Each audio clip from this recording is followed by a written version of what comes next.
Everybody out there, go run and tell your homeboys and homegirls it's time for Keenan and Kel.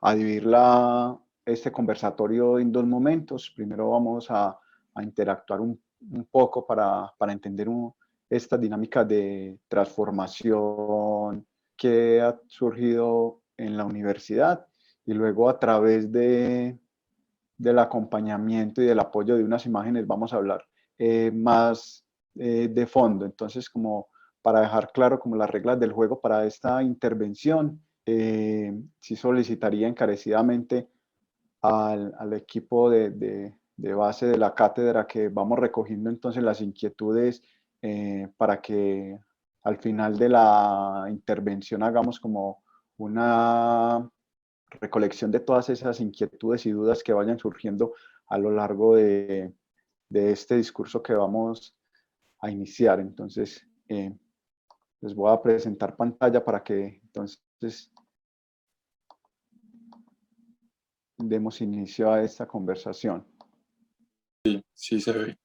Vamos a ampliarlo entonces. Bueno, vamos a iniciar con este interrogante. ¿Qué es la universidad? Vamos a abordar un poco acerca de qué es eso que llamamos universidad. ¿Por qué hablamos de universidad?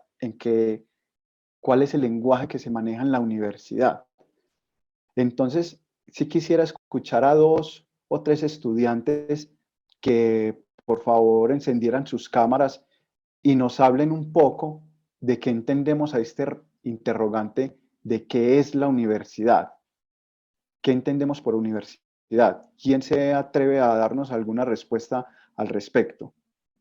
2, 3 estudiantes que nos quieran aportar con esta pregunta. ¿Qué es la universidad? Hola Miller, Sí, ¿cómo estás? Mi ¿quién nombre es habla? Juan Pablo Aguirre. Juan Pablo, sí, bien pueda, tienes la palabra. La universidad pues se podría definir como un lugar donde se construye el conocimiento.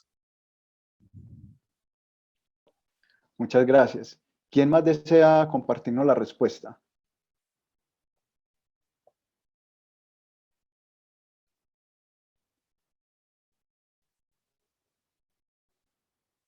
Somos 104 personas Gilner, conectadas. Sí, ¿quién? en el chat hay una intervención de Juan Fernando Higuita Villa, perdón, y dice la universidad es el reflejo de la sociedad. Perfecto. ¿Quién más desea decirnos algo de qué es la universidad?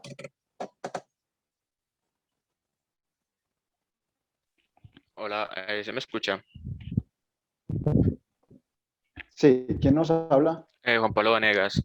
Juan Pablo, tiene la Pues palabra. la definición pues de universidad, pues sí, en todo el sentido pues de la RAE pues ya es algo como una preparación al mundo profesional, eso de aquello, pero bajo mi experiencia en la universidad pública es también un lugar donde se genera una conciencia política y social y donde nos podemos formar y podemos aprender de personas de todo el mundo, pues, de todo el país que vienen con diferentes ideales y que van a construir, que van a ayudarnos a formar a nosotros un criterio propio sobre cómo queremos aportar a la sociedad. Muy bien, Juan Pablo, gracias. Una última intervención. David Restrepo nos dice que es un espacio de convivencia para generar conocimientos. Una última intervención. ¿Quién la desea hacer?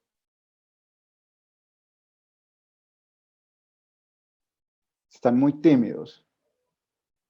Entonces, no sé quién más desee de pronto compartirnos. Hola, 105 Miller. participantes, incluyéndome. Sí, Felipe, tienes la palabra. Y buenas tardes para todos. No, pues lo que yo podría aportar es que yo me voy al nombre. Entonces, universidad podría ser donde uno va y puede formar su pensamiento universal, o sea, que tiene universalmente la posibilidad de tener nuevas ideas. Eso es lo que se me ocurre.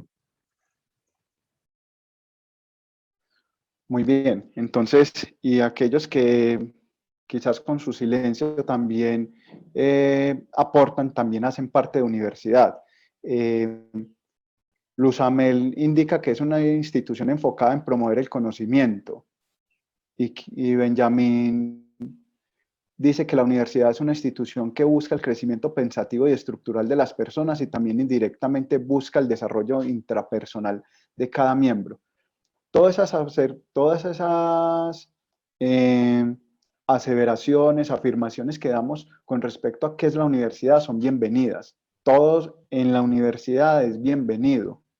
Como lo indicaba uno de ustedes, es ese contexto del universo. Ahí es donde converge todo. Y alguien acertaba algo muy, muy cierto cuando hablaba de que la universidad es el reflejo de la sociedad. Eso es lo que es una universidad, eso es lo que somos, un reflejo de la sociedad. Pero más que eso, hay un componente fundamental en la universidad y somos nosotros, es el individuo, quien en última instancia es quien genera todo ese dinamismo dentro de la universidad. Se habla coloquialmente de que las personas pasamos, pero la institución va a continuar.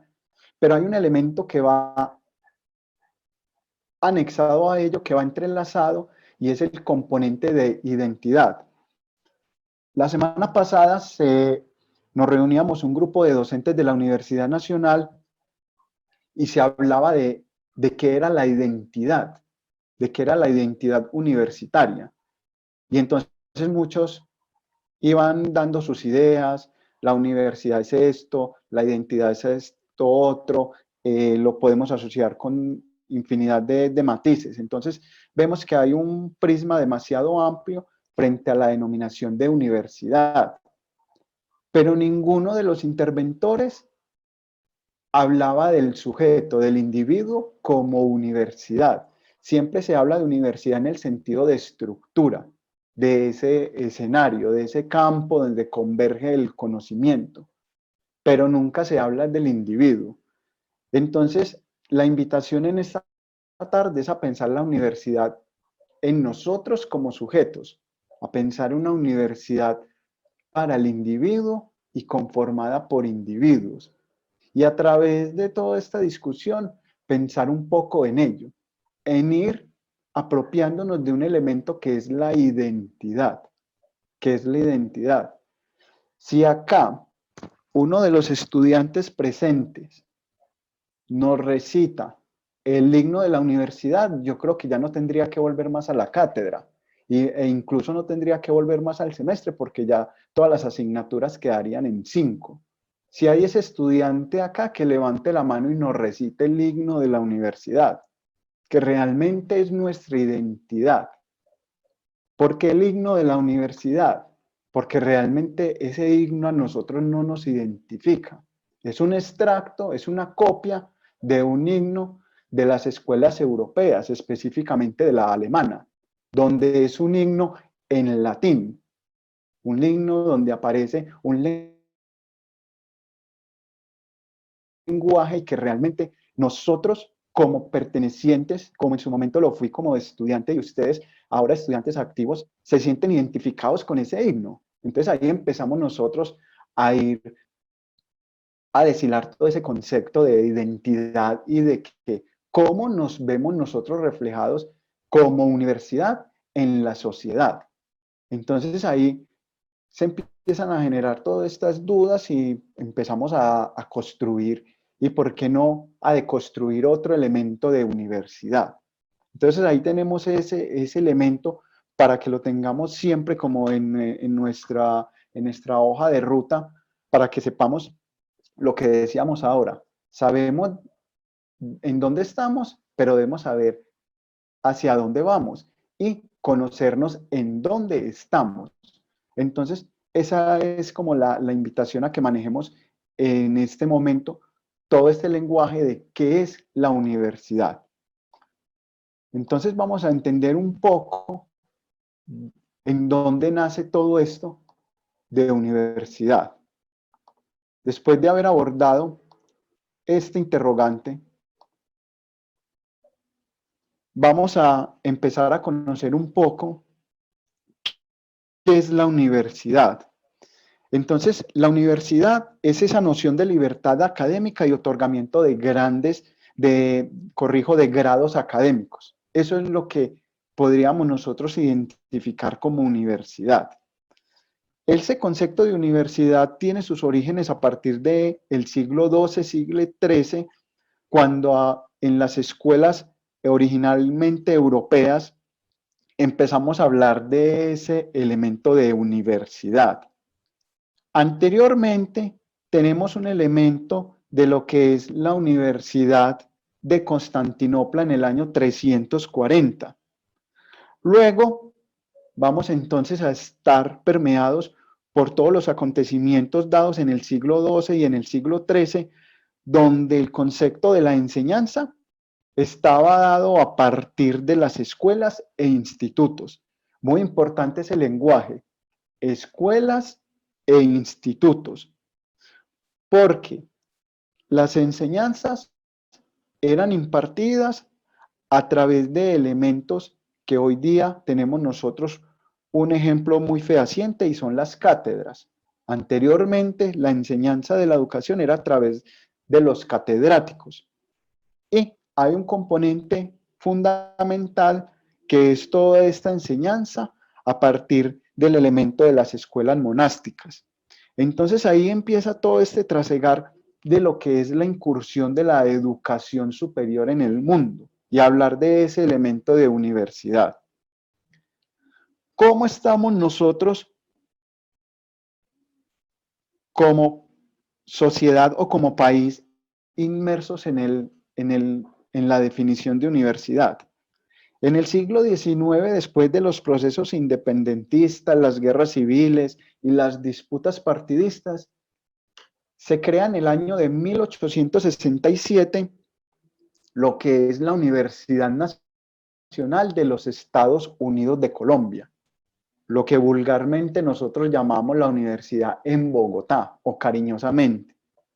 Entonces vamos a ver, y lo están viendo ahí en pantalla, esa línea que inicia en 1867 y va hasta cierto tiempo de cómo era la relación de universidad nacional, porque nosotros no nacimos de manera inmediata ligados a la Universidad Nacional, no. La historia va en dos líneas paralelas.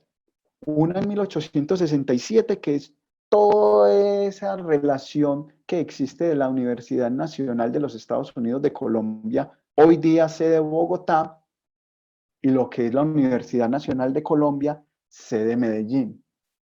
Entonces hay que entender muy bien cuáles son nuestros antecedentes.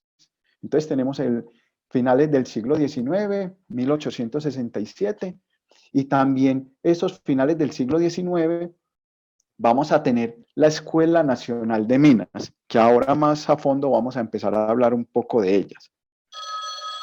Luego vamos a tener entonces, jóvenes, lo que es ya entrado el siglo XX, 1914, la creación de la Escuela de Agricultura Tropical y Veterinaria. Luego vamos a dar un salto hacia el año o a la década de los 50, 1954, Facultad de Arquitectura en Medellín. Y por último, vamos a dar un salto a la década de los 70 con la Facultad de Ciencias y la creación de la Facultad de Ciencias Humanas. Entonces ahí vemos ya el panorama general de cómo es que se constituye y se crea las diversas facultades de la Universidad Nacional de Colombia en Medellín. Pero acá queda faltando algo, y es cuando es que nosotros tenemos, por decirlo, esa autonomía, esa creación, ese origen, esa independencia. Esa independencia la vamos a encontrar a partir del año 1937. Hasta 1936 nosotros funcionábamos de manera independiente a lo que era ese grueso, esa grande Universidad Nacional de los Estados Unidos de Colombia.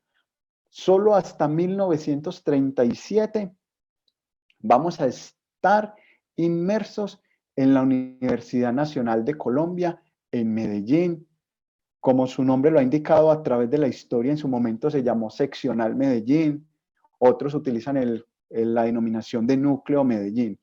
Entonces, solo hasta 1937 nos vamos a ser partícipes de ese elemento global de Universidad Nacional, que a la fecha tiene en total 9 sedes.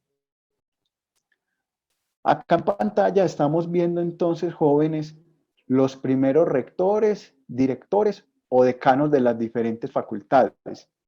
Pedronel Ospina, primer rector de la Escuela Nacional de Minas. Eduardo Zuleta Gaviria, primer decano de la Escuela de Agricultura Tropical y Veterinaria. Pedronel Gómez, decano de la Facultad de Arquitectura.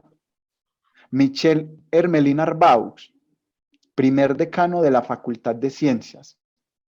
Hasta ahí, todas estas personalidades ya parte de la historia, lamentablemente ya fallecieron. Y por último tenemos al señor Álvaro Tirado Mejía, quien hasta la fecha aún continúa vigente, primer decano de la Facultad de Ciencias Humanas. Entonces ahí tenemos nosotros los 5 primeros personajes destacados de cada una de las facultades de la Universidad Nacional de Colombia en su sede Medellín.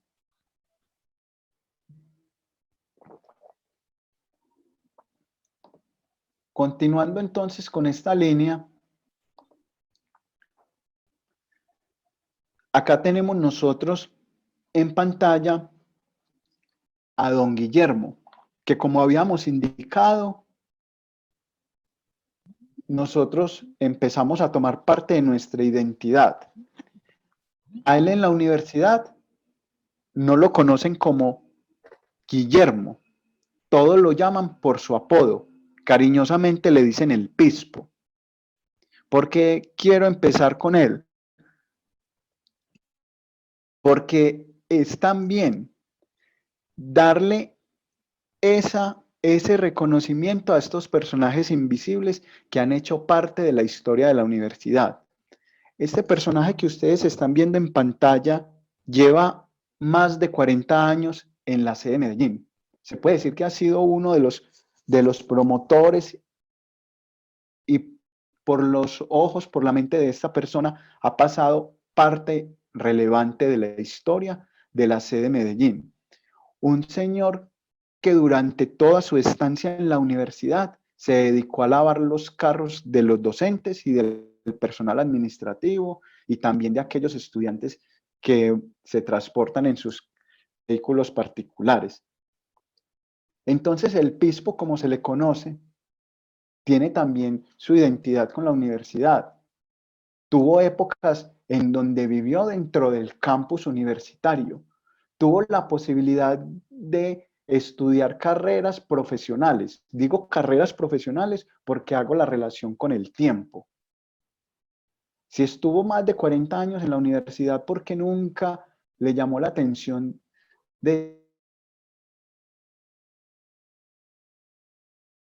por ahí? Pero nunca estuvo como estudiante activo y sin embargo es un personaje que no tiene ninguna prohibición para el ingreso a la universidad. Es un señor que se dedicó a sus labores de limpiar los carros y hasta la fecha, hago la aclaración, hasta el año pasado con esta pandemia, trabajaba en el campus universitario limpiando los vehículos. Entonces ahí vemos también un poco de identidad frente a ello y con su sobrenombre, esa etiqueta de El Pispo, porque realmente nadie lo conoce por el nombre, sino que todos aluden a él a través de su apodo. Entonces, vamos a continuar. Ley 60 de 1867, a través de la cual se creó la Universidad Nacional de los Estados Unidos de Colombia. ¿Qué pretendía la universidad? Recordemos que después de todos estos procesos de independencia, llega entonces el país a incursionar en un proyecto moderno en el sentido del desarrollo de su infraestructura, sus vías, sus ferrocarriles, entre otros.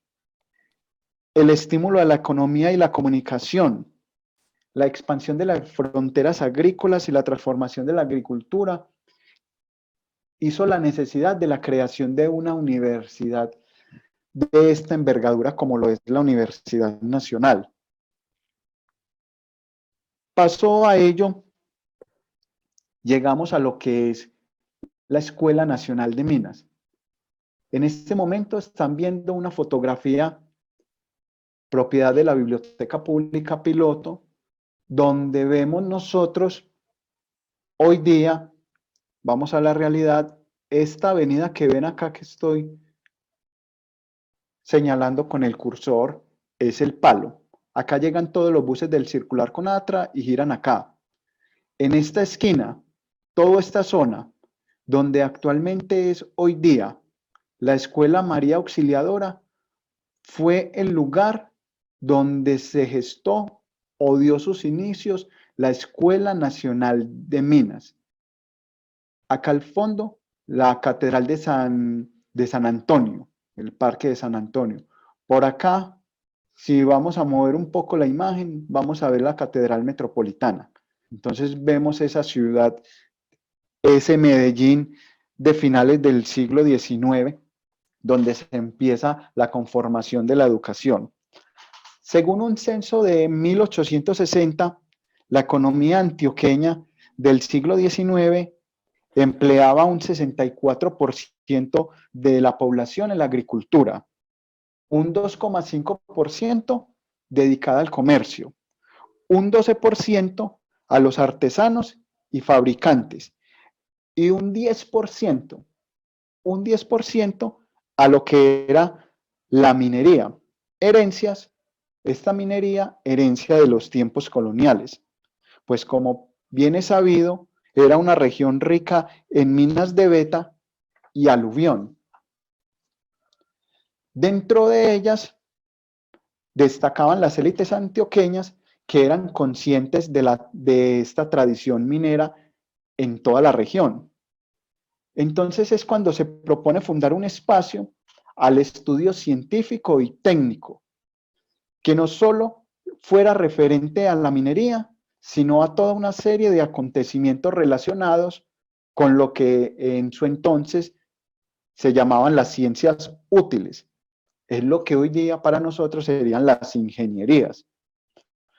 Entonces, esa vida cotidiana en esta ciudad de Medellín, en la villa en la villa de Nuestra Señora de la Candelaria, con sus calles empedradas, vestimentas rústicas, las personas caminando descalzas. En medio de todo eso, empezaba a crecer un nuevo ambiente, unos nuevos escenarios de discusiones intelectuales, se empezaba ya a hablar de los viajes a otros países, el cruce de las fronteras, y se empezaba a gestar todo este tema de los círculos literarios. Entonces ahí es cuando, a partir de 1886, con la Ley 60, es donde se abrió oficialmente la Escuela Nacional de Minas. Las imágenes que están viendo son donde nos ubicamos ahora geográficamente en lo que hoy día es la Escuela María Auxiliadora. Entonces, esta Ley 60 promulgaba la fundación de dos escuelas de minas, una en la ciudad de Ibagué y otra en el departamento de Antioquia. Para el caso del departamento de Antioquia se optó que esa escuela de minas se fundase en la ciudad de Medellín. Sin embargo, a pesar de que se crea en 1886, la Escuela de Minas empezó a oficializar sus clases a partir de 1887, el 11 de abril, con 22 estudiantes. Y dada la inestabilidad económica por la que atravesaba en su momento la región, lastimosamente, la universidad corrijo, la Escuela de Minas tuvo que cerrar sus puertas.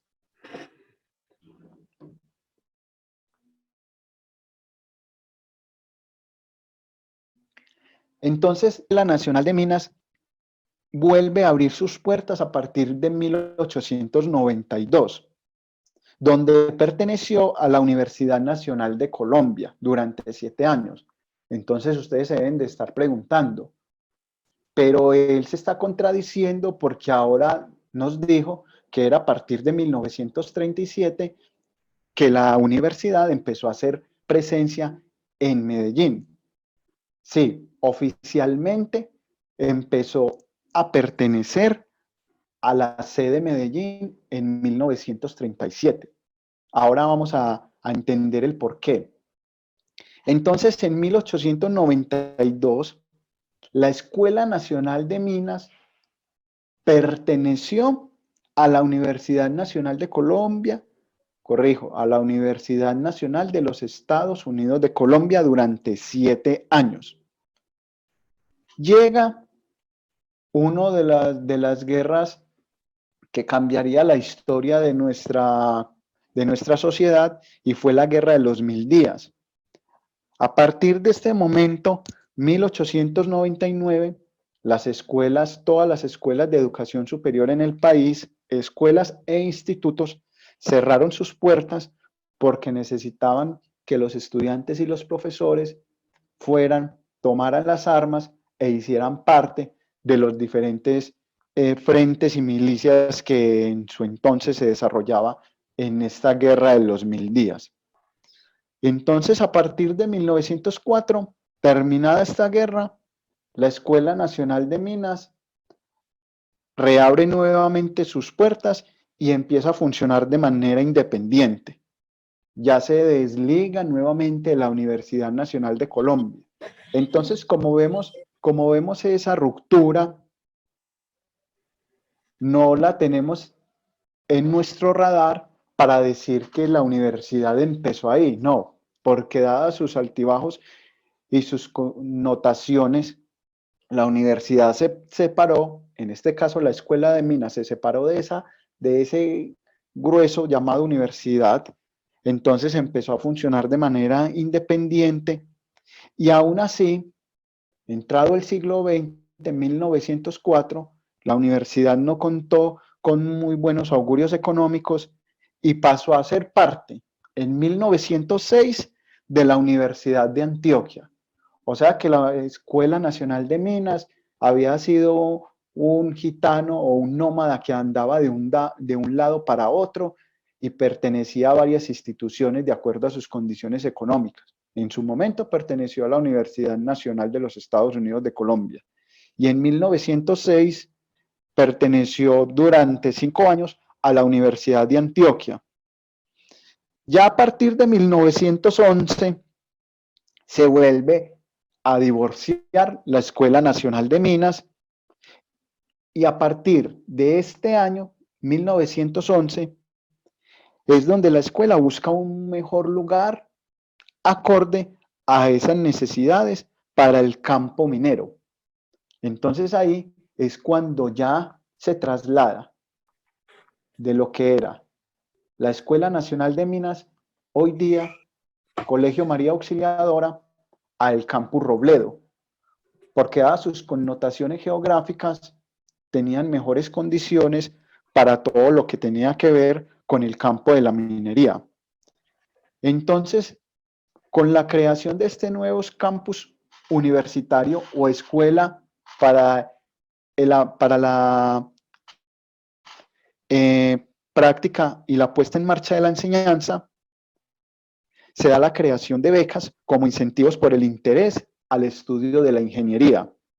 Entonces vamos a ir viendo que en este sentido la escuela dio la apertura a una educación menos restringida, formando una nueva característica científico-técnica de alta calidad, porque recordemos que las personas que podían pertenecer antiguamente al derecho a la educación eran las personas que tenían mayor prestigio o tenían una buena economía en sus, digámoslo así, genealogías.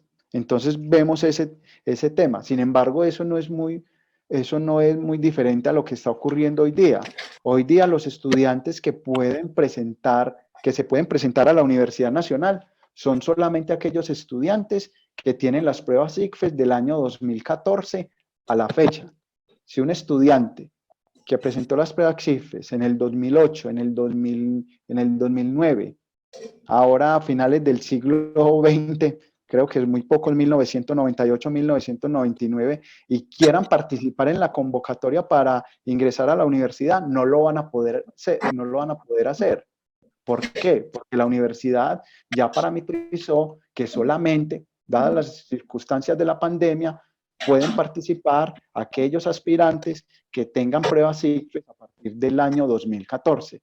Del 2013 hacia atrás, y me disculpan el término, quedamos fregados, no podemos presentar examen de admisión ni podemos participar para ingresar a la universidad. Entonces, vemos ahí que lo que relata la historia de anteriormente quienes podían acceder a la universidad, nuevamente está volviendo a ser una realidad en pleno siglo XXI.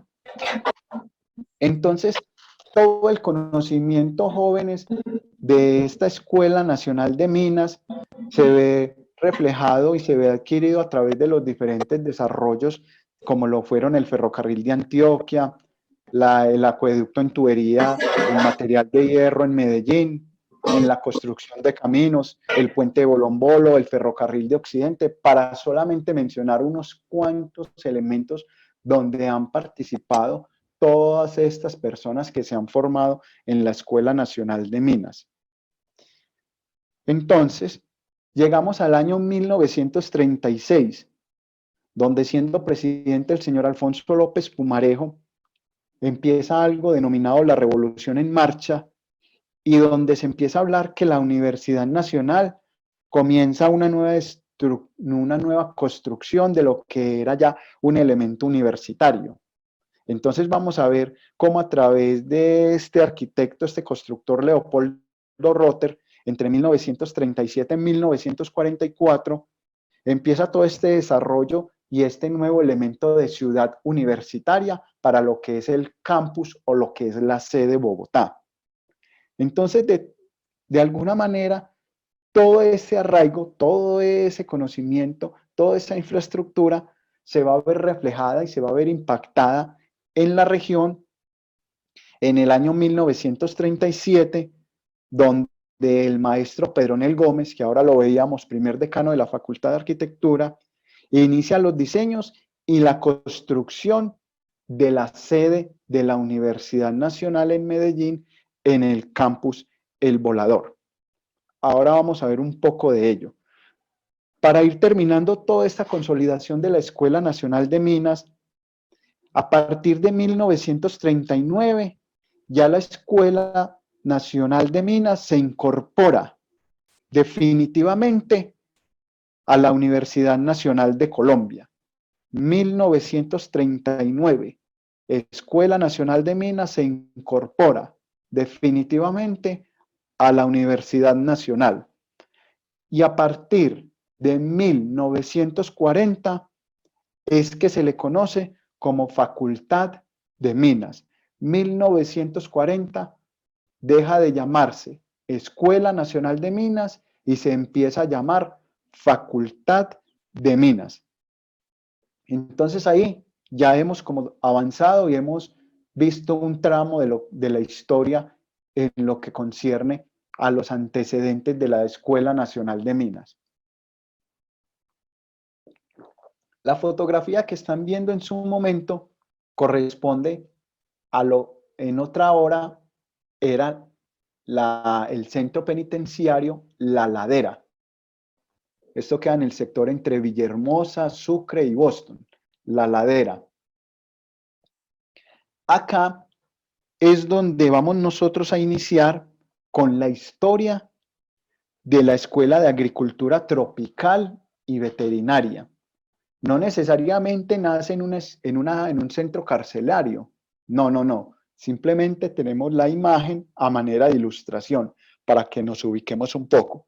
Hoy día la cárcel ya no existe, esto es como una especie de centro recreativo, hay una piscina, unas canchas y hay un auditorio y una biblioteca. Creo que si mi memoria no me falla, se llama León de Grave, la biblioteca León de Grave.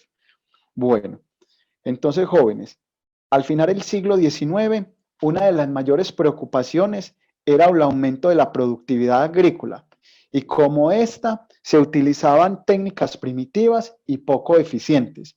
Entonces todo esto llamaba mucho la atención y a partir de 1870 se dan a introducir nuevas innovaciones técnicas en el sector agrícola. Ya estamos hablando netamente del sector agrícola.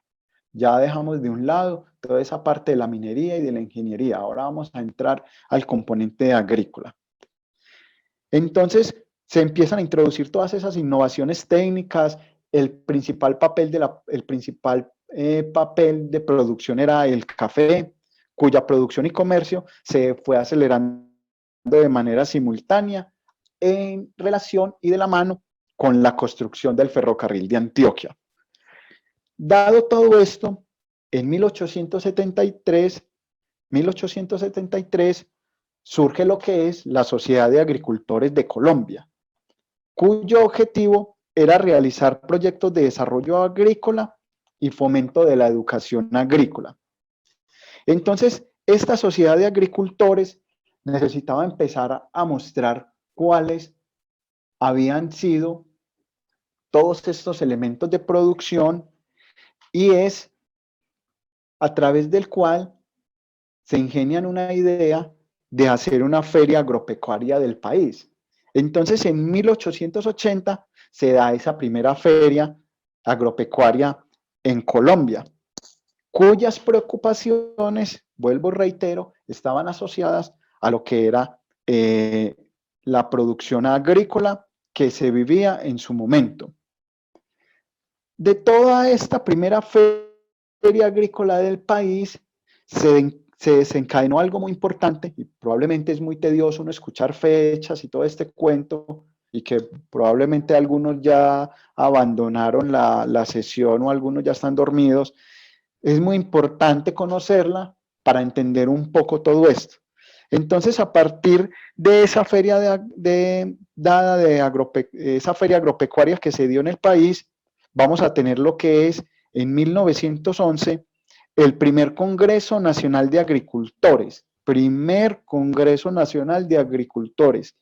Fecha importante porque a partir de ahí, de 1911, es que se concluyen las necesidades de construir una escuela de agricultura en Medellín, en la región.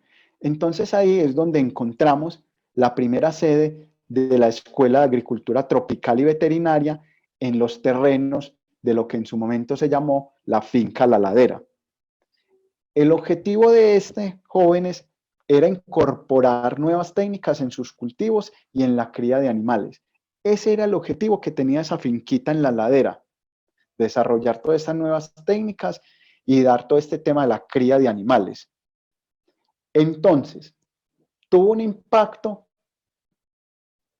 tan importante en la región que entonces a partir de 1914, en la ordenanza número 11 del departamento de Antioquia, se estableció la Escuela de Agricultura Tropical y Veterinaria en el sector de Fontidueño. Entonces, al igual que la Escuela de Minas, que se crea en 1886 y empezó sus clases un año después, a la Escuela de Agricultura de Agronomía no le fue tan bien. Se crea en 1914 y 2 años después, 1916, empezó a dictar sus primeras clases, a través del cual esta escuela, ubicada en lo que hoy día es Uniminuto, ahí es donde se trasladó de la finca La Ladera a Fontidueño, hoy día Uniminuto, en Machado, en Copacabana. Entonces ahí empieza a funcionar la Escuela de Agricultura Tropical y Veterinaria con 88 alumnos, 9 empleados y 42 de ellos, de los estudiantes, eran internos. Dentro de los 9 empleados estamos hablando del director y los profesores. Entonces, la escuela o este lugar en Fontidueño era un lugar de acogida para los estudiantes que empezaban a desarrollar sus conocimientos relacionados con la agricultura. Ya estaba el desarrollo del ferrocarril de Antioquia y a través de este ferrocarril de Antioquia se daba pasajes gratis a los profesores y a los alumnos, lo que hoy día es un poco la relación con el tiquete estudiantil en los buses. No sé si aún continúa este programa del municipio de Medellín. Anteriormente, el ferrocarril de Antioquia daba los pasajes para el desplazamiento de los profesores y los alumnos, porque recordemos, estaba el tema del tranvía y entonces también tenía alguna relación con ello. Las minas del Zancudo se encargaban de darle jóvenes el alojamiento y la alimentación en las excursiones a los estudiantes, cuando se hacía todo este tema de la puesta en práctica en el terreno de lo que se aprendía en las aulas. Entonces, los estudiantes tenían una marcada inclinación por la veterinaria, pero ejercer esta profesión en aquel momento fue un poco difícil. Esto obedecía a que la veterinaria se enfrentaba a lo que era la curación tradicional versus la curación científica. Entonces, producto de esto, muchos estudiantes no optaban por el estudio y las ciencias de la veterinaria, sino que se inclinaban más por el componente agrícola. Recordemos que la escuela tenía esos dos componentes, agricultura y veterinaria. Entonces, dado todo esto, muchos egresados se consideraban veterinarios y no agrónomos. Entonces empezaron como a plantearse esa nueva vocación en la enseñanza, de qué era lo que estaban realmente aprendiendo. Es solo hasta el año 1926 donde el naturalista puertorriqueño Carlos Eugenio Chardón Palacios, 1926, es contratado por la Escuela de Agricultura Tropical y Veterinaria para que realizara una reorganización de la escuela. Imagínense la magnitud de la situación que se estaba viviendo. Mandaron a llamar a un extranjero, en este caso un puertorriqueño, a que viniera a reorganizar todo lo que estaba aconteciendo en la escuela. El señor Eugenio Chardón entonces presentó un informe final a la Escuela de Agricultura Tropical y Veterinaria donde mencionó 3 puntos importantes. El primero de ellos decía que faltaba un sitio apropiado para todo el tema de la educación y el aprendizaje de la disciplina de la agricultura. Un segundo punto era que faltaba recursos para su equipo y gastos ordinarios. Es decir, Chardón planteaba que se necesitaban traer más técnicos extranjeros para que dieran su conocimiento. Necesitaba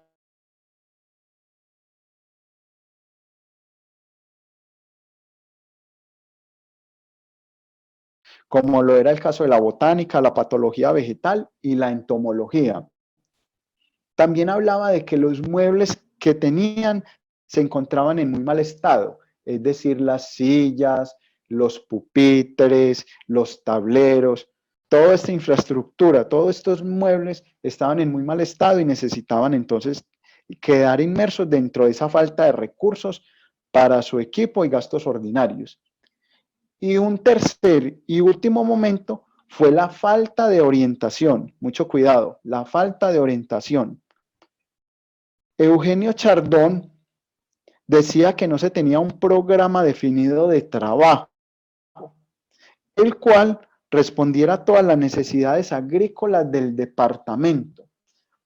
Entonces, sumado a ello, a esos 3 puntos que acabamos de mencionar, y también el desprecio por el campo que se vivía en su momento, incluso por los mismos hijos de los campesinos, los cuales veían este tema de la agricultura como algo bajo y común, pues estas personas tenían como dentro de su mente que realmente valía más la pena otras disciplinas como lo era el derecho, la medicina, las bellas artes.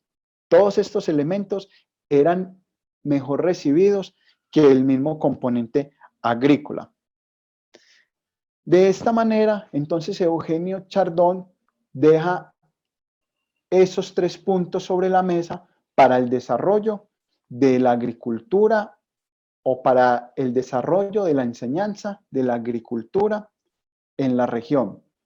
Estamos viendo en este momento un proyecto de edificación para la Facultad de Agronomía, hecha por el maestro Pedronel Gómez. Entonces ahí vemos un campus universitario donde se ven todo esto perteneciera a la Universidad Nacional, la Facultad de Medicinas, por acá quedaría la Universidad de Antioquia. Entonces ahí tenemos un poco una ubicación geográfica. Acá tenemos unos planos de lo que es el bloque 41. Bloque 41 decretado Patrimonio Arquitectónico del país. Estos planos datan de 1994 cuando se les hizo un proyecto de restauración. Entonces ahí vemos todo esto. Y ahí vemos entonces una planta arquitectónica de lo que fuera ese bloque 41. ¿Por qué estamos mirando estos planos? Es muy importante tener presente esto. Entre los años 1930 y 1940 es que se da la construcción del bloque 41. Como pueden apreciar, el bloque 41 en su ingreso tiene un hall. Posterior a ello vamos a encontrar un corredor que se despliega en 2 alas y un acceso en forma de caracol al segundo nivel. Esta estructura del bloque 41 obedece a las haciendas azucareras que se encuentran en Puerto Rico. Recordemos que el señor Chardón, naturalista puertorriqueño, dejó dentro de su informe cómo debía ser la estructura de la Escuela de Agricultura Tropical y Veterinaria.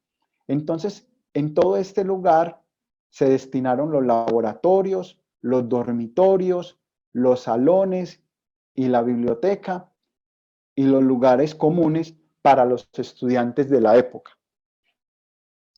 En 1934, entonces el departamento vende a la nación la escuela. Entonces ahí ya empieza un tema de una mejor apropiación de infraestructura de la escuela.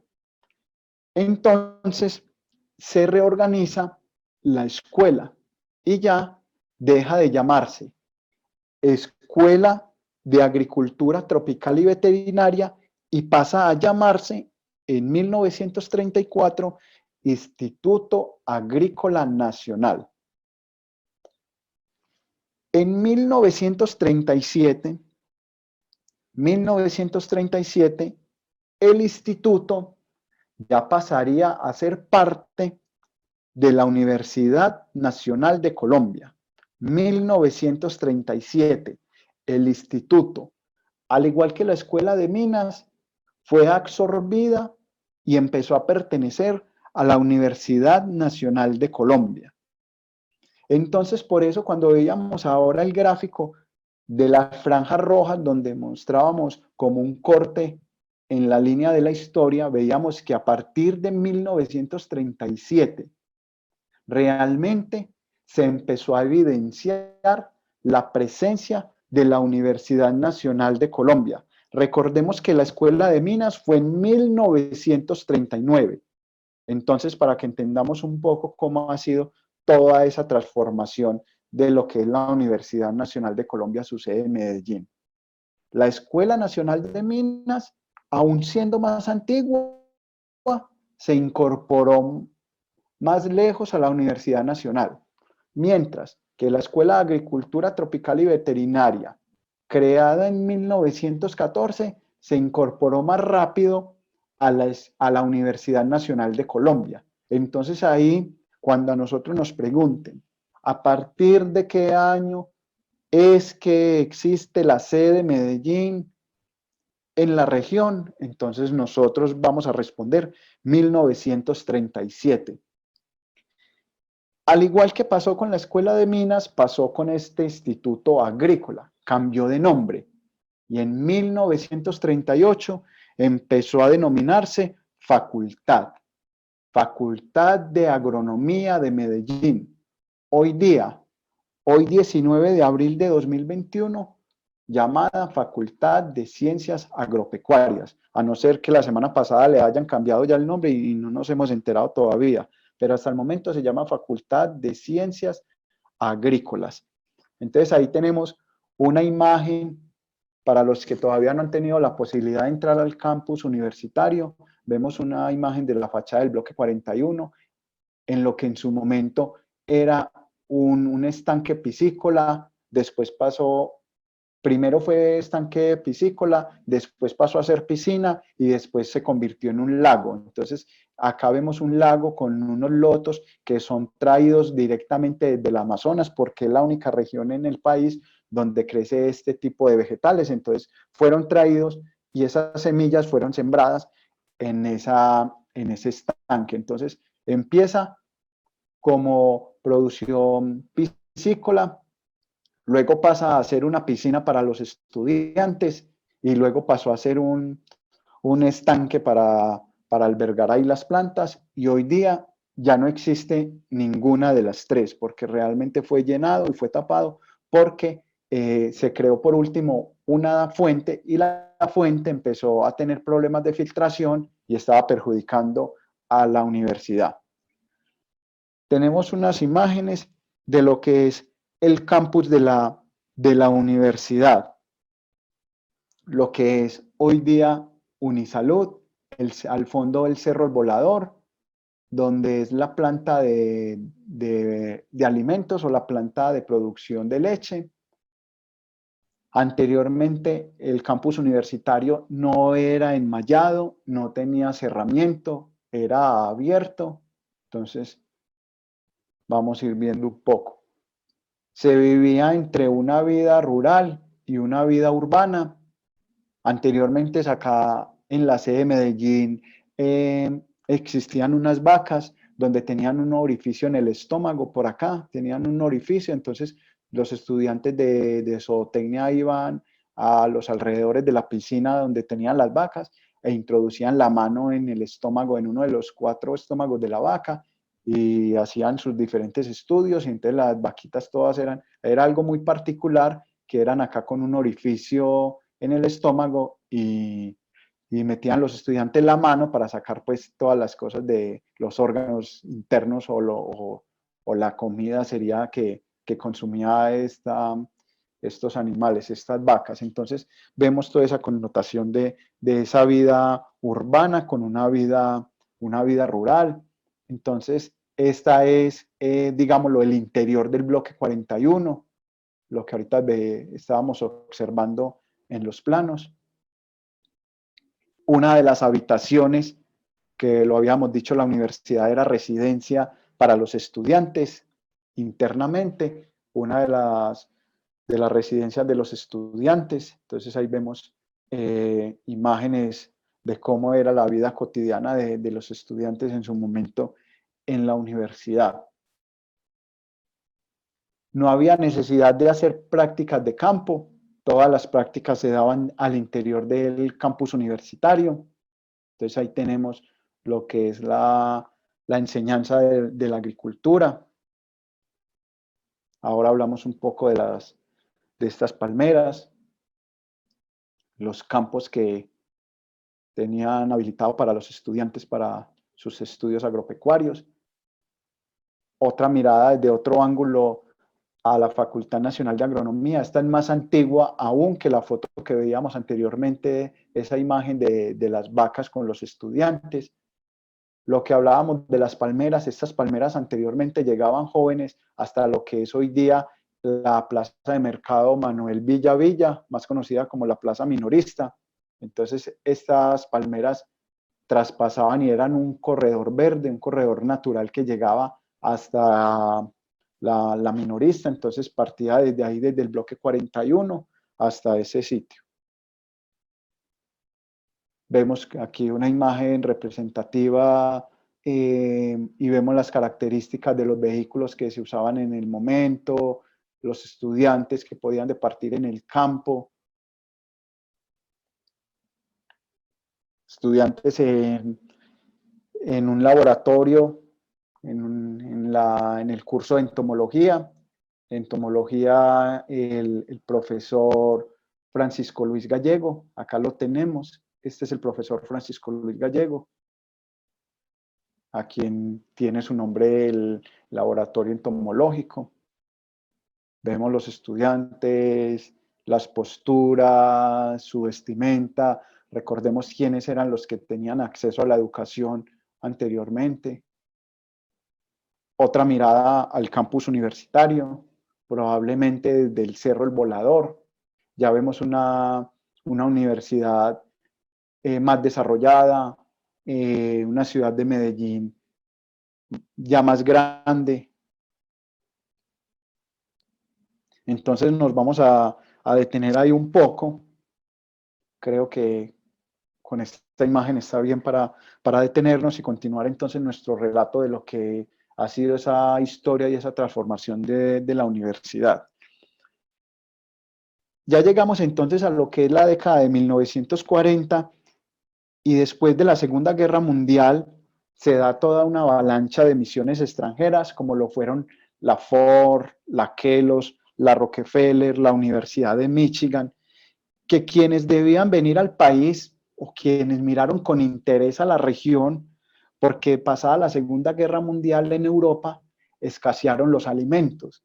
Entonces, en Europa miraron hacia América Latina, hacia Latinoamérica, y dijeron, necesitamos ir a un lugar donde podamos nosotros producir nuevamente el maíz y el frijol, que es lo que necesitamos acá, o uno de los tantos alimentos que necesitemos nosotros. Entonces ahí es cuando miran a Latinoamérica y es que se da toda esta avalancha. Entonces viene todo este grupo de intelectuales y hay ese intercambio de saberes entre los profesores. Unos venían del extranjero, los que estaban acá en la ciudad se iban a otros países a todo este tema del conocimiento. Y entonces, de la mano de todo eso, empezó entonces el concepto, o no empezó, o no, mejor dicho, no se utilizaba el concepto de la globalización. Y como estamos viendo, una universidad que empieza a crecer y al igual una ciudad que empieza a crecer de manera desmesurada, es cuando a partir de 1954 se crea la Facultad de Arquitectura. ¿Producto de qué?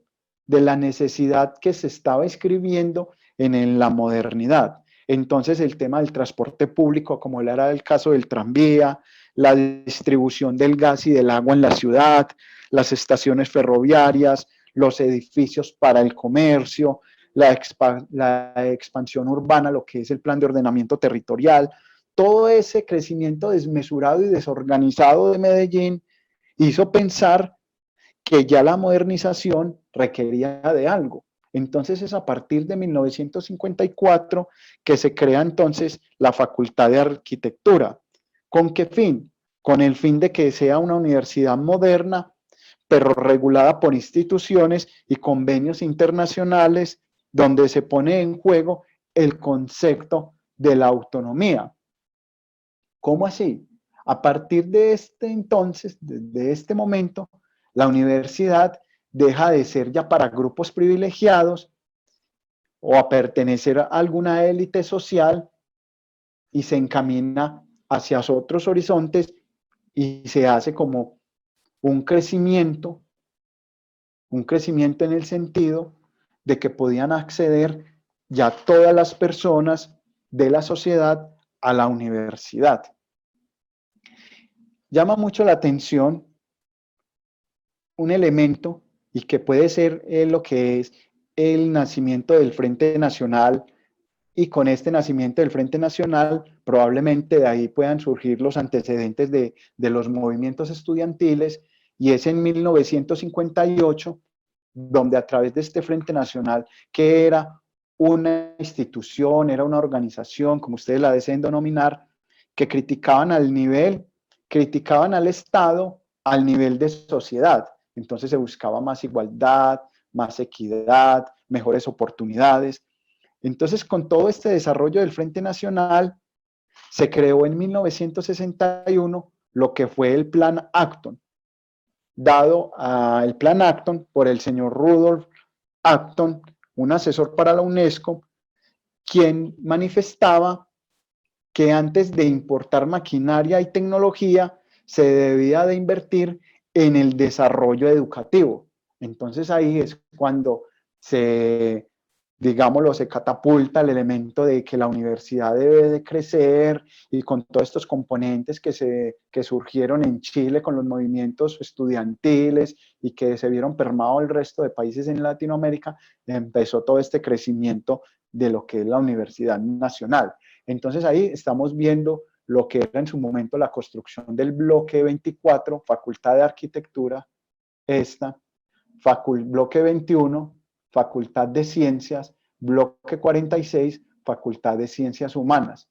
Entonces vemos aquí que hoy día esta parte es el parqueadero, la zona de estacionamiento de arquitectura. Acá viene lo que es el río Medellín, entonces podemos observar un poco cómo era en su momento la universidad.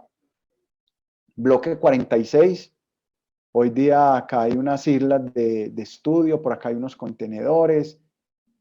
Bloque al fondo, el bloque 24, entonces vemos ya también como un crecimiento más de ciudad de lo que estábamos mencionando ahora.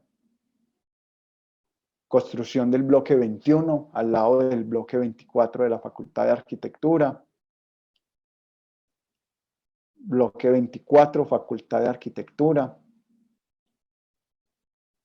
Vemos acá parte de lo que es ya un crecimiento, y vemos más un desarrollo, y también como que teníamos mayor oportunidad de acceso a los vehículos. Bloque 41, una fracción del bloque 14. Esta fotografía es tomada desde una de las ventanas del bloque 11.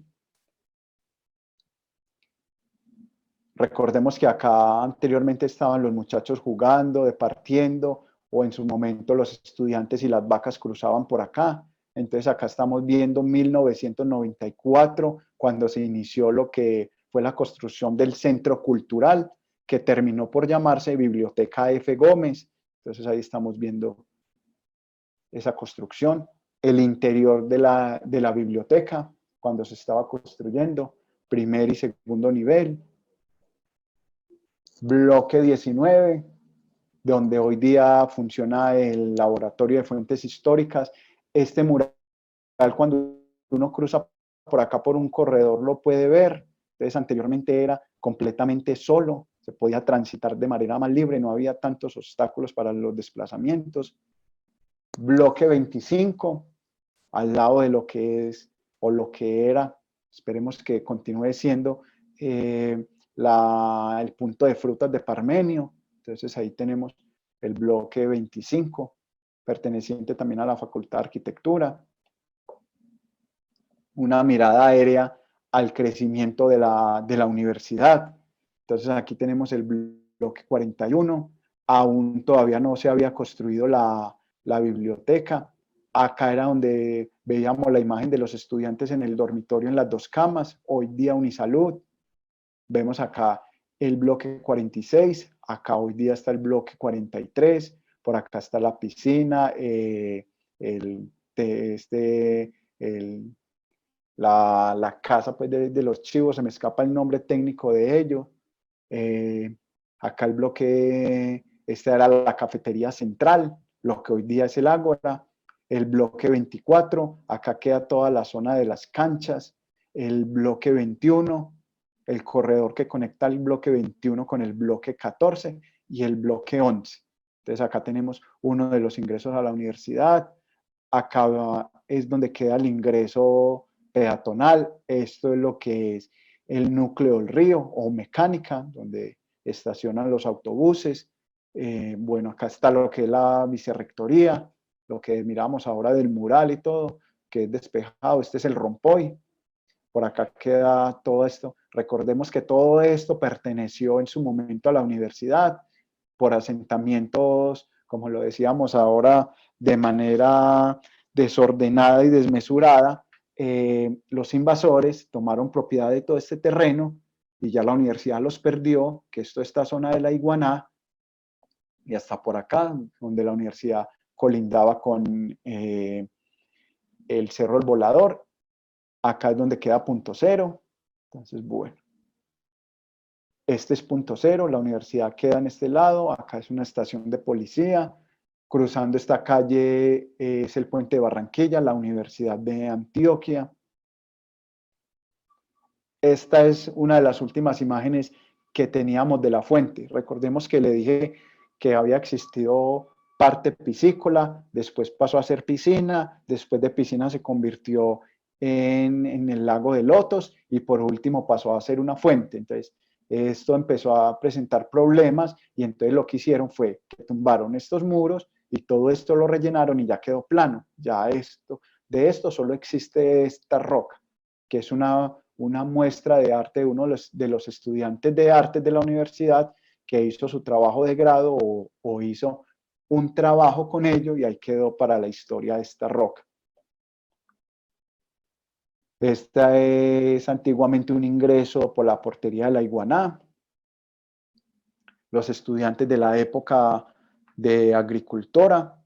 Entonces ahí tenemos una imagen de estos estudiantes posando en lo que es la fachada y en el portón del bloque 41.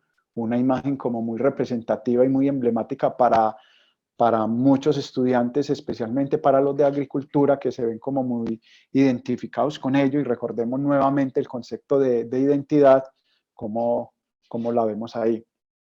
Los estudiantes tenían la posibilidad de hacer sus prácticas, como lo decíamos ahora, rurales. Entonces ahí, anteriormente a los estudiantes de agronomía se les enseñaba incluso a conducir tractores, porque se consideraba que los estudiantes de su momento debían de ser unos estudiantes íntegros. Entonces necesitaban no solo saber de veterinaria, no necesitaban saber solo del arte de la zootecnia, sino también de otras disciplinas para el caso de la agricultura, y entonces el manejo de los tractores también fue como una de las exigencias para los estudiantes.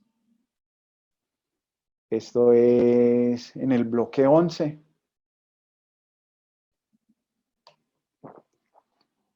Una mirada desde adentro al bloque 41. Acá afuera era la imagen que veíamos anteriormente de los estudiantes. Recordemos el corredor de palmeras hasta donde llegaban. Entonces acá nos detenemos con esta imagen como para ir cerrando esta intervención. Y entonces ya llegamos al año 1975 y entonces se considera que la sede de Medellín, que había tenido tradicionalmente una orientación tecnológica, necesitaba también convertirse en centros integrales, con lo que decíamos ahora con los estudiantes conduciendo el tractor.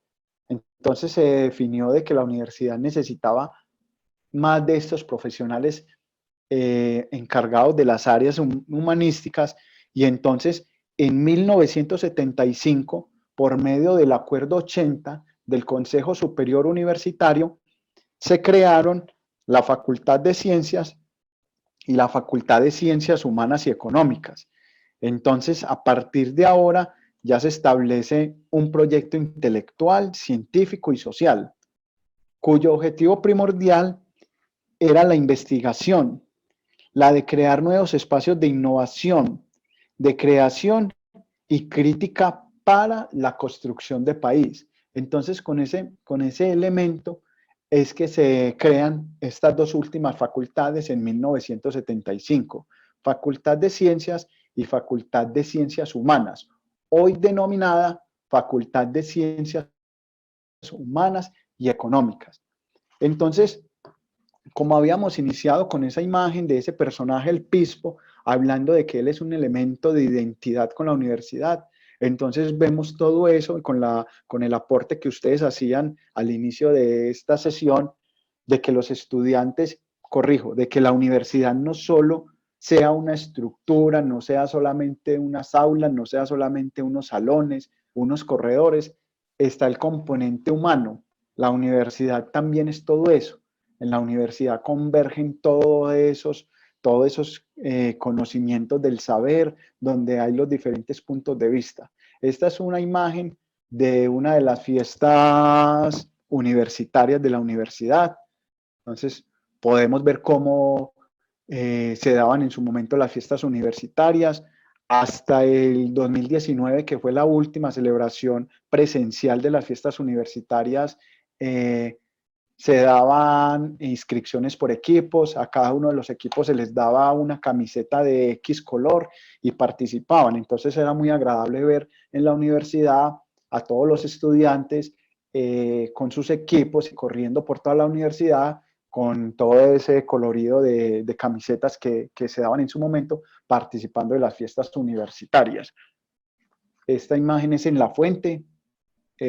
Probablemente esto sea alguna puesta en escena de un estudiante de artes plásticas. Vemos lo que era en su momento la cafetería central, que era de un solo nivel. Hoy día es un soterrado, más conocido como el Ágora. Entonces vemos cómo ha transformado ello. Acá al fondo el bloque 41. Vemos estudiantes con uniforme. Esta imagen puede corresponder a un día del día del bachiller, donde congregaban tanto estudiantes de la básica como los estudiantes de la universidad. Según el aspecto de las vestimentas, esta imagen puede ser de inicios de 1990, de la década de los 90. Tenemos fiestas universitarias. Esto eran los famosos buses de su momento. Cariñosamente le llamaban los buses del IMPEC por el color, por la forma. Entonces eran buses, ninguno de ellos ya existe. Las fiestas universitarias, nuevamente, que la universidad no sea solo para ir a aprender, sino también es un espacio para la diversión, en el buen sentido de la palabra. El bloque 41, corrijo, el bloque 46, mirado desde las escalas del bloque 24 de la Facultad de Arquitectura. Manifestaciones, me gusta mucho traer estas imágenes porque la universidad también es eso, la universidad también es protesta, la universidad también es voz, la universidad también es eco, la universidad es ruido, la universidad es movimiento. Entonces vemos ahí enfrentamientos, probablemente según las vestimentas parece es la policía militar. Esta es la minorista, entonces imagínense hasta dónde llegaba el crecimiento de la movilización. Entonces vemos todo esto producto de una manifestación en la universidad. Una práctica académica de los estudiantes de la Facultad de Minas, entonces probablemente geología. De geología lo digo por el lugar en donde están, las tierras, los buses que prestaban servicios para los estudiantes. Anteriormente los buses de la universidad andaban prácticamente por toda la ciudad, llevando y recogiendo estudiantes casi que hasta la puerta, por así decirlo, de la casa de cada uno de nosotros. Entonces éramos privilegiados, teníamos la posibilidad de tener estos medios de transporte. La construcción de lo que es el gallinero, qué pena, se me fue. El gallinero no, el bloque 12, cariñosamente le dicen la gallera pues porque como estaba concebido, pero es el bloque 12, el bloque 12. Hoy día el bloque 12 ya es es, lo modificaron y ya funciona como auditorios. Entonces ahí tenemos Unisalud en lo que es este obelisco, esta glorieta ahí al ingreso de la universidad. Imágenes que nos recuerdan un poco de dónde somos y hacia dónde vamos. La cafetería central, un lugar de encuentro para el cambio no solo de la alimentación, sino también para el cambio del conocimiento.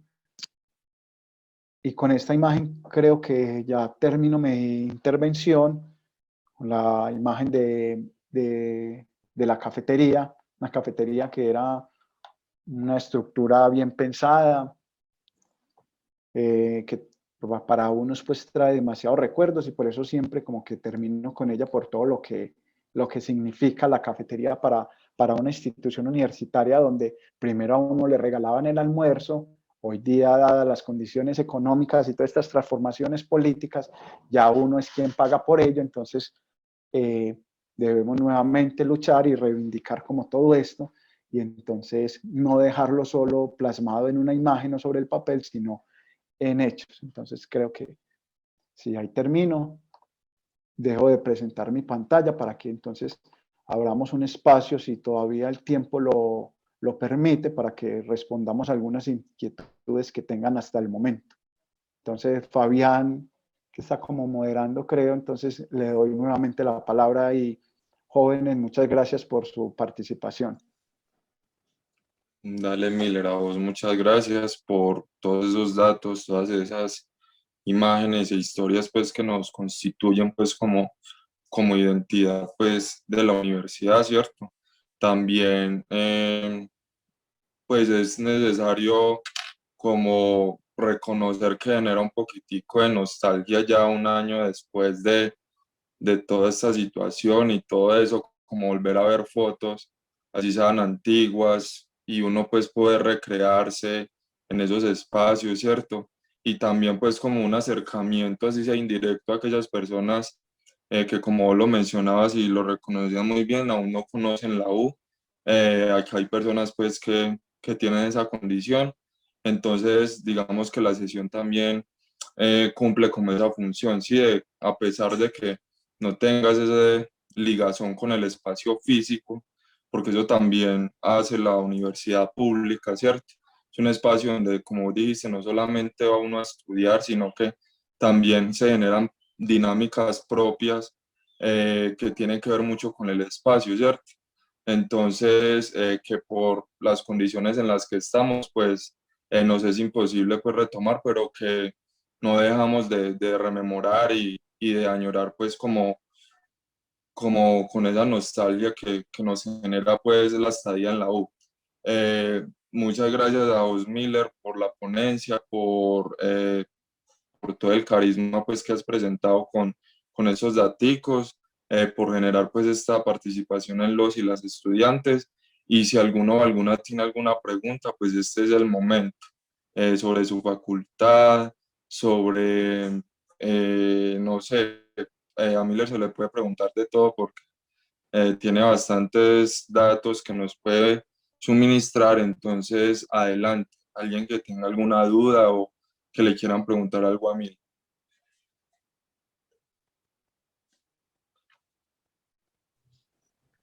Ah,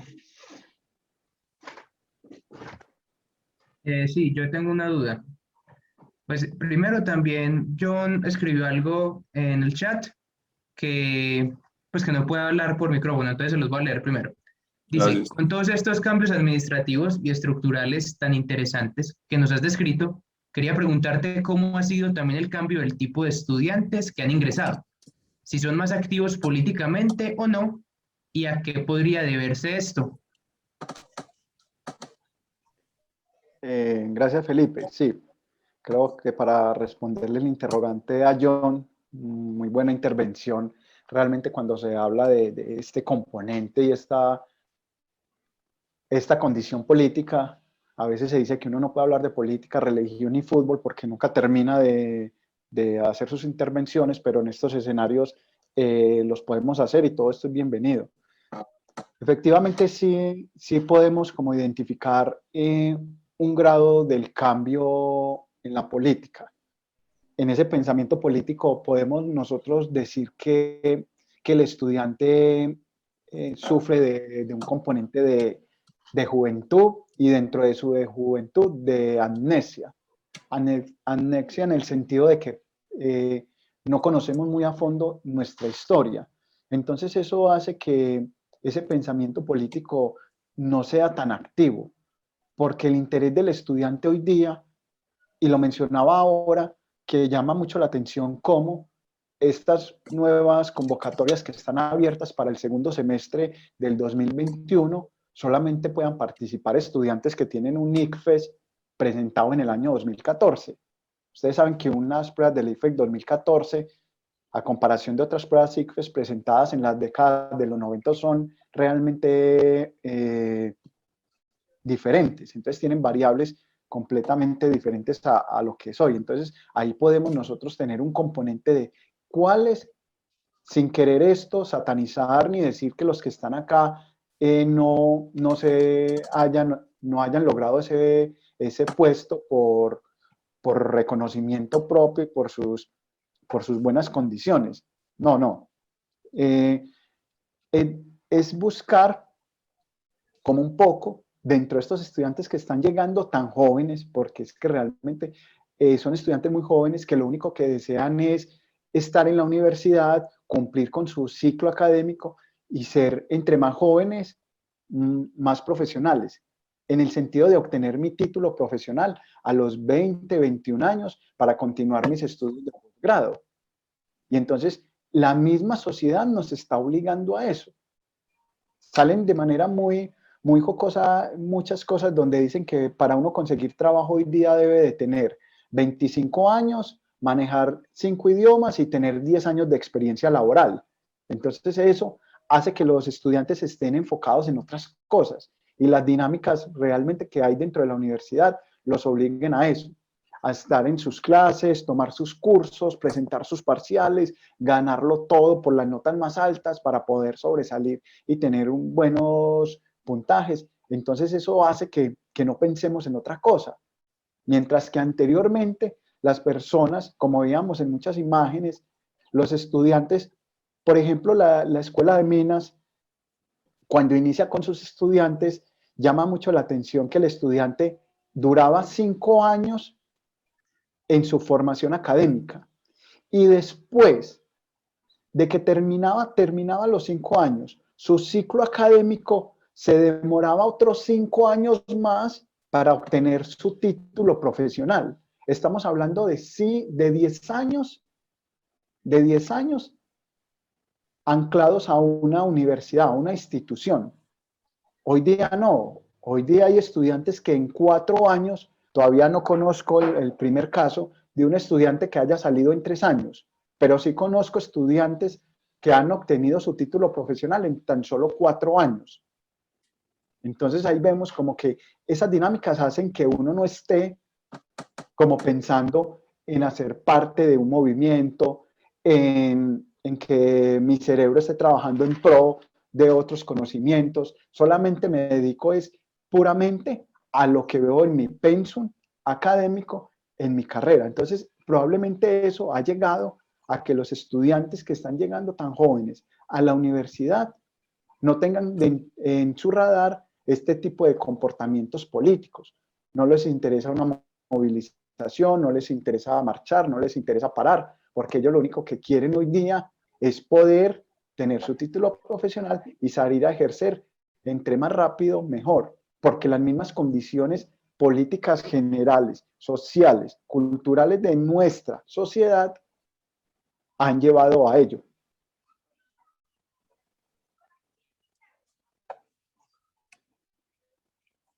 Si querés te leo las otras preguntas que hay, Miller, porque sí, de verdad hay bastanticas y están muy interesantes. Dale, Fabián, depende del tiempo de Listo. ustedes. Dale. No, estamos muy bien de tiempo. Alex nos dice que si nos podría compartir el registro fotográfico. Creo que nosotros ya tenemos algo, ¿cierto? Nos lo Sí, compartiste yo el creo, semestre pasado. Sí, ustedes ya lo tienen Ok, como una memoria, entonces Fabián. Perfecto. en un correíto, en el próximo correo les haremos llegar el, el registro fotográfico. Dice, Juan Pablo Vanegas nos pregunta que si en esos tiempos no eran más peligrosas las manifestaciones. Tengo entendido que hubo una masacre en la U y todo. Y Chara, más o menos a modo de réplica o de aclaración, le dice que si se refiere a la masacre del 16 de mayo del 84 en la ciudad de Bogotá o se refiere a otra. Entonces, para que nos colabores con eso, Miller. Listo, Fabián. Sí, efectivamente, como para responderle a Alex y lo que dice Sara Naranjo, eso, primero hay que definir el componente de masacre, porque con tanta información que nos llega, o mejor dicho, tanta desinformación que recibimos, no sabemos cuándo inicia una masacre o cuándo es realmente una individualización de las víctimas. Entonces, entendamos, para mí masacre a partir de la muerte de 2 personas en adelante es considerada una masacre.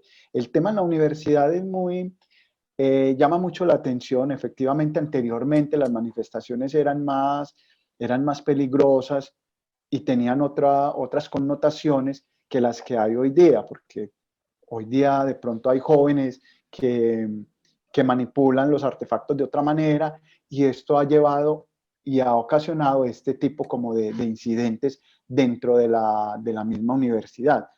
Hasta el momento, para el caso de la universidad en Medellín, se ha visto realmente como opacado es más por accidentes que se han dado en las manifestaciones.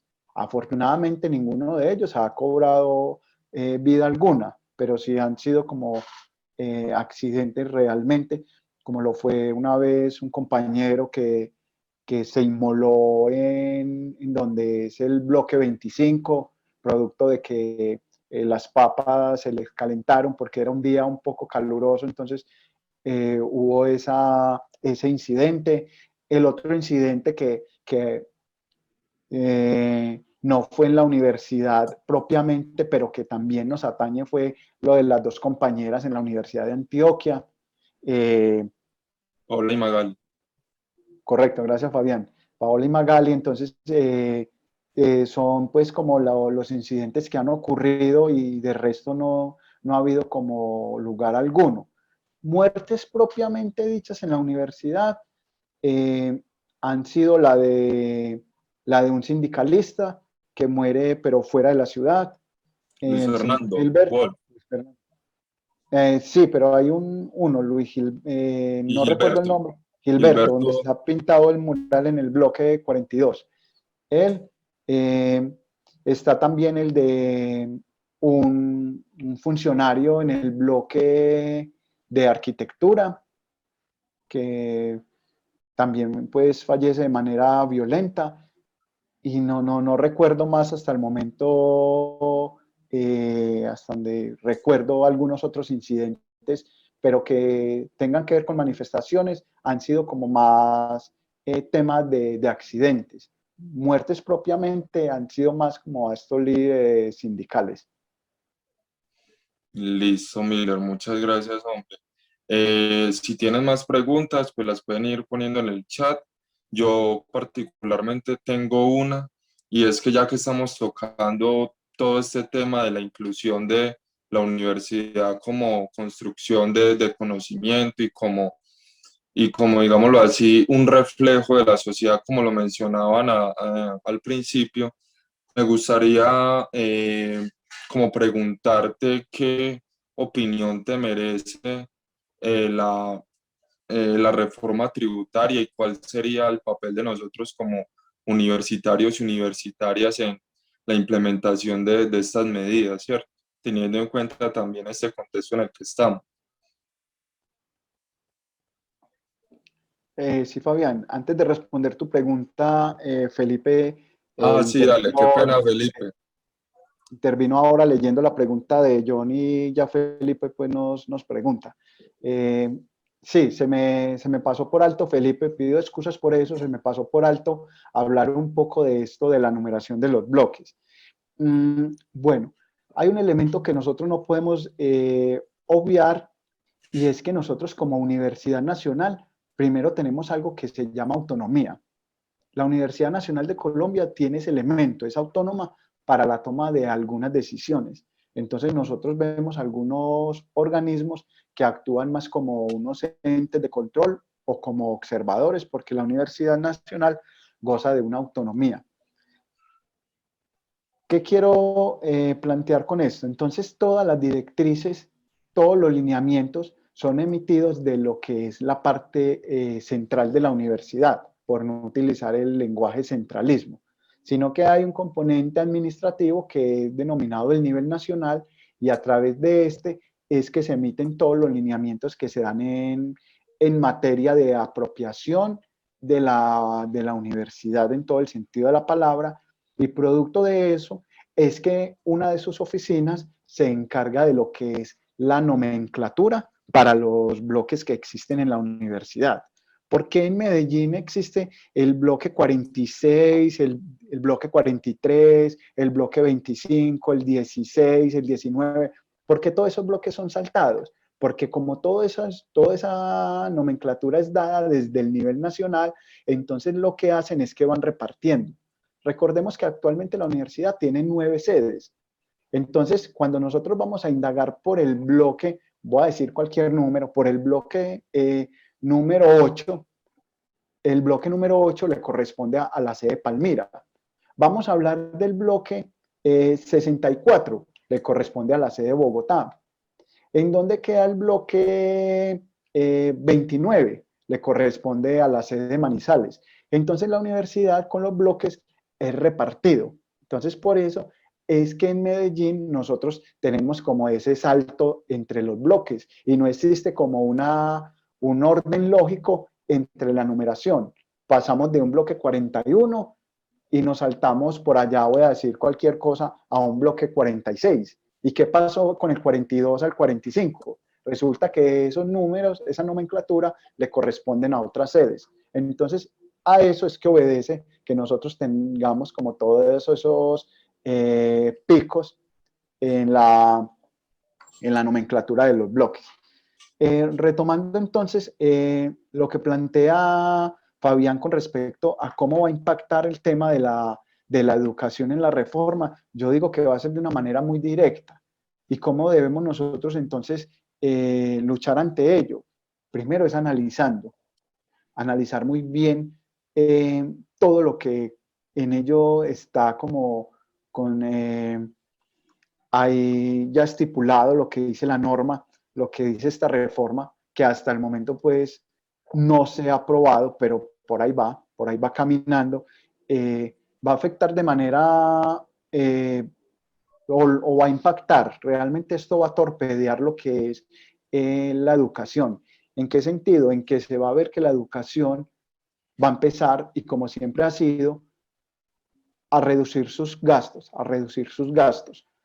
¿Cuántos millones se intervinieron para la adquisición de nuevos aviones? ¿Cuánto se invirtió para dinero en la adquisición de una nueva flota de carros blindados? ¿Y cuánto se invirtió para la educación y la salud? Entonces, haciendo esa conversión, vemos que cada vez la salud sigue siendo la cenicienta del cuento, de cómo el recorte presupuestal para la educación va a ser más mínimo.